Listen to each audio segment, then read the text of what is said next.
Hello everyone, back here at Pepsi Center for what is going to be the post-draft analysis of what transpired today. Now what happened, as you saw in the previous video, was the Nuggets had traded the 13th pick to Utah for the 24th pick and a 6'10" forward named Trey Lyles. After that, the Nuggets in the second round selected, what's the guy's name? It doesn't matter. Chanchar? Cancar. And Monte Morris was the 51st pick. Tyler Lydon. Tyler Lydon was the first pick that they took in the first round. The 24th. Thank you. Yeah, I forgot about that. Oh, you're good, Jeff. It's been a long night. This is my question for you. Yeah. What is your overall theme for this evening? Missed opportunity. And that was the theme that Tim Connolly, Arturas, I still can't pronounce Arturas' last name. Karnisovas. See, I'll tell him who they drafted. He just got to tell me who's actually running the team. Missed opportunity for the Nuggets tonight, all over the place. They were trying to get a big-time trade done, and they couldn't get it done. They couldn't get it done for Jimmy Butler. They couldn't get it done, I think.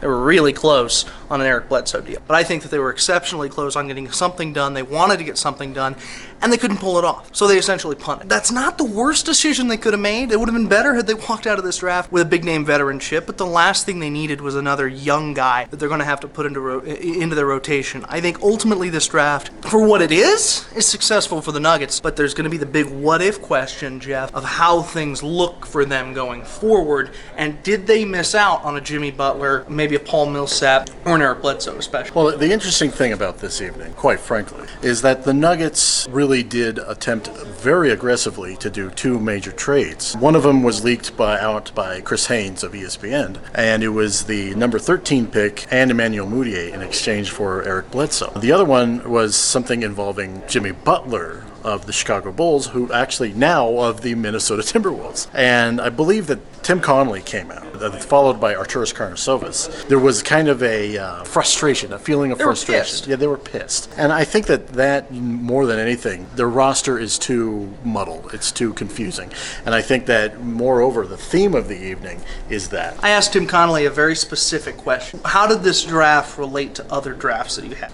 He said it was really different because it was such an odd night. I think the Nuggets believed that picks 1 through 7 were essentially set, that the draft started at 7 for them, and then things kind of went off the rails. They tried to get deals done. They thought they had a deal done. They couldn't get a deal done. They trade back. They get a guy in Trey Lyles that they obviously like. They get the Paxton Lynch lookalike, Lydon. They get pieces. But Arturas was asked specifically, do you think this team got better tonight? And he didn't answer that question. He didn't say yes, he didn't say no. I think that, for me, is a definite no. I don't think the Nuggets got better tonight, but the opportunity still exists for them. They've got tremendous young talent. They've got a ton of upside, and they've got free agency still sitting in front of them. Tonight was a frustration night. But it's going to be interesting seeing going forward how these draft picks will kind of fit into what the Nuggets are trying to do, or if at all. Once that free agency hits, you could potentially really reshape your roster and do trades. So we're going to be able to see in about 8 days with free agency what the Nuggets are able to do. Outside of that, do you have any final thoughts there? No, I was just going to, you want me to wrap it up or you want to wrap it up?